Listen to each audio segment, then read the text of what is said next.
Bueno, sí, y como les decía, hoy viernes dedicado a María. Ya sabemos que todos estos viernes la voz de Jesús ha dedicado también este especial La Voz de María, queriendo compartir todas las gracias que el Señor ha derramado en ella, nuestra Madre.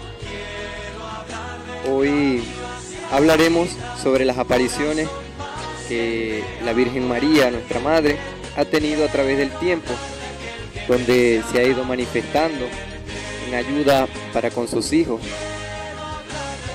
Ese es el tema que vamos a abordar hoy con nuestra invitada especial, María Ángela Morales. Entonces, comenzamos hablando sobre estas apariciones. ¿Cuáles son las apariciones marianas que han sido aprobadas por la Iglesia, pues, y que han tenido mayor relevancia, por así decirlo, en los tiempos? Buenos días. Antes de comenzar mi intervención, vamos a colocarnos en manos del Espíritu Santo y decimos: ven Espíritu Santo, ven por medio de la poderosa intercesión del corazón inmaculado de María, tu amadísima esposa. Amén. Bueno, las apariciones marianas de verdad que son muchísimas. Comentábamos que en realidad la Iglesia ha aprobado un porcentaje muy mínimo de las apariciones, porque no hay burocracia ni tiempo que pueda con tanta cantidad de apariciones, pero bueno, tenemos unas cuantas que sí han sido aprobadas, quizá pues las más importantes, las de más relevancia. La primera manifestación de la Virgen fue en el año 40, o sea, el año, no 1900, no, el año 40, en Zaragoza, España. Hay que decir que en esa aparición pues la Virgen todavía vivía, es decir que fue como una bilocación. Se le apareció al apóstol Santiago cuando estaba evangelizando por las tierras españolas. Para hablar un poquito antes de que sigamos en el tema, ¿verdad? La bilocación es un término que no es muy conocido. Entonces, María Ángela, ¿nos puedes explicar qué significa esto y quiénes que nosotros podamos conocer han tenido esta gracia, pues? Bueno, la bilocación es la virtud, la cualidad de poder estar en dos sitios al mismo tiempo. Entonces, pues lo vemos en ese caso con la Virgen y el Padre Pío. O sea, el caso más emblemático e importante de bilocación es sin duda el Padre Pío, que no solamente una vez, porque en el caso de la Virgen tenemos este solo, al menos reconocido, ¿verdad? O documentado, pero el Padre Pío tiene unos cuantos casos documentados de bilocación, pues que se le aparecía a personas en hospitales, incluso en diferentes países también se les apareció el Padre Pío estando en vida. Claro, muy interesante. San Pío es muy conocido, ¿verdad? Por nosotros.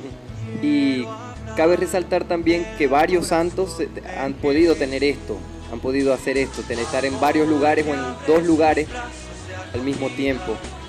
Y todo eso lo hacen con la gracia de Dios, igual María, ¿verdad? También, por el poder del Señor que les permite trabajar por Él. Entonces continuamos con el tema. Ok, bueno, en segundo lugar vamos a comentar sobre el escapulario de la Virgen del Carmen. Lo vamos a hacer en orden cronológico, no solamente de importancia, sino en orden cronológico. San Simón Stock es un santo inglés que vivió en 1165 al 1265, o sea, vivió 100 años, ¿verdad? En el transcurso, no sé exactamente en qué año, a San Simón se le apareció la Virgen del Monte Carmelo y le entregó el escapulario que es muy famoso hoy en día, que es uno de los símbolos de la orden de carmelitas. Ahí le dio unas promesas al que portara ese escapulario. Luego tenemos en 1531 a Guadalupe. La Virgen de Guadalupe, como todos sabemos, pues se aparece en México. Y no vamos a ahondar mucho en esta aparición porque generalmente todos la conocemos, ¿verdad? Se le apareció a San Juan Diego, un indígena, y dejó su estampa en la tilma a través de unas flores que Juan Diego recogió. En fin, la historia más o menos la conocemos. Hay algo curioso que a lo mejor muchos no conocemos de ella, ¿verdad? Y yo he escuchado sobre las flores, ¿no? A lo mejor vos sabéis, ¿verdad? Y nos podéis introducir más en esto.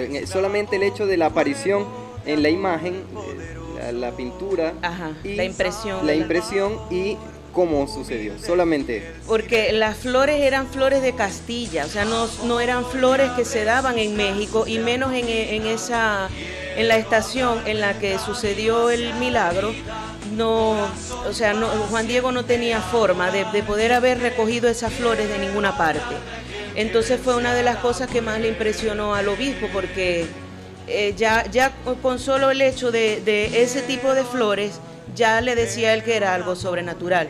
Y encima pues la imagen de la Virgen ya, pues desde un primer momento pues se vio que era un milagro. Vamos a seguir ahora con... de Guadalupe quiero resaltar el hecho de que desde que habían llegado los españoles, ¿verdad? Y los evangelizadores, los misioneros, habían logrado convertir a muy pocos indígenas.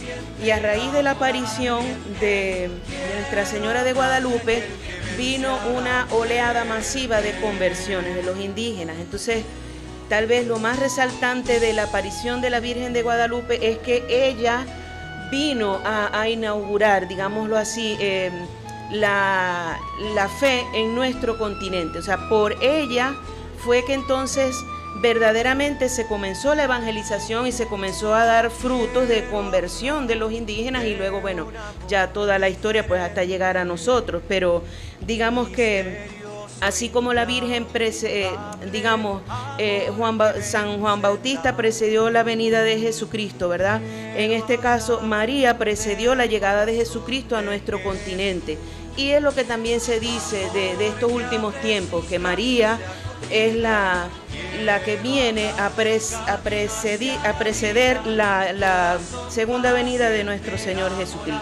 Yo no sé si vamos a hablar de la Virgen de Coromoto, no creo, ¿verdad? Porque eso no es tan relevante como las demás apariciones, ¿verdad? Que están aprobadas por la Iglesia y ya han tenido muchos años y mayor fuerza, pues. Pero hay que mencionar también, ¿verdad? La familiaridad de estas dos apariciones, ¿no? A un indígena, y aparte de eso con el propósito de bautizar, de convertir a la fe cristiana, de convertir al Señor. Entonces María podemos ver que es la primera evangelizadora. Claro, ahí vemos como ella es la que nos trae la fe. De su mano pues podemos alcanzar la salvación y la conversión.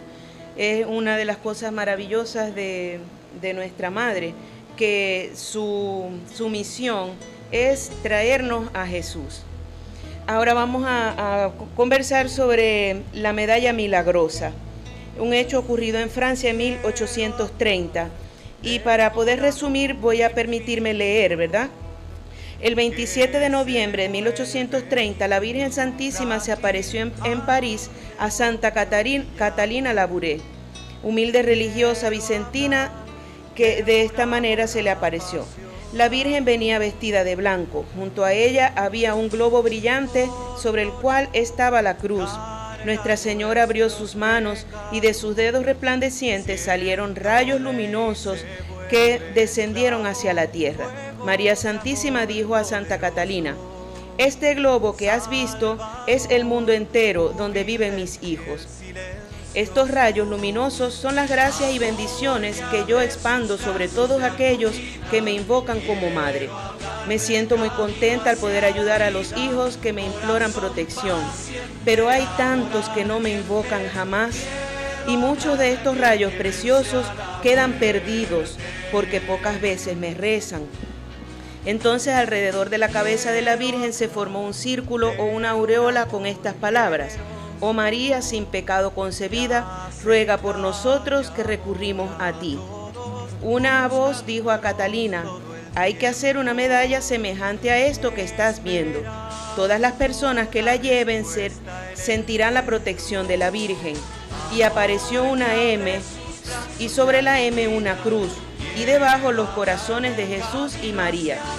Es lo que hoy está en la medalla, en la parte de atrás de la medalla. En 1832 hubo en París una terrible epidemia de cólera. Las hijas de la caridad empezaron a distribuir las 2000 medallas acuñadas. A la muerte de Catalina Labouré en 1876 se contaban más de 1.000 millones de medallas en todo el mundo. Originalmente se llamaba Medalla de la Inmaculada Concepción, pero al expandirse su devoción y haber tantos milagros como curaciones, protecciones y conversiones, el pueblo de París la empezó a calificar como la medalla milagrosa. Entonces ahí vemos como esa aparición, pues la Virgen nos quiso dejar ese objeto que es un sacramental, ¿verdad?, para nuestra bendición. También con la medalla vienen algunas promesas de que el que porte la medalla también al momento de la muerte no se va a condenar, en fin. Muy bien, también es curiosa, ¿verdad?, la manifestación que hizo la Virgen y la oración que deja. Oh María, sin pecado concebida, ruega por nosotros que recurrimos a ti. Y es algo que debemos tener presente como cristianos. Ya para finalizar este primer bloque vamos a una pausa musical. Queremos recordar el número.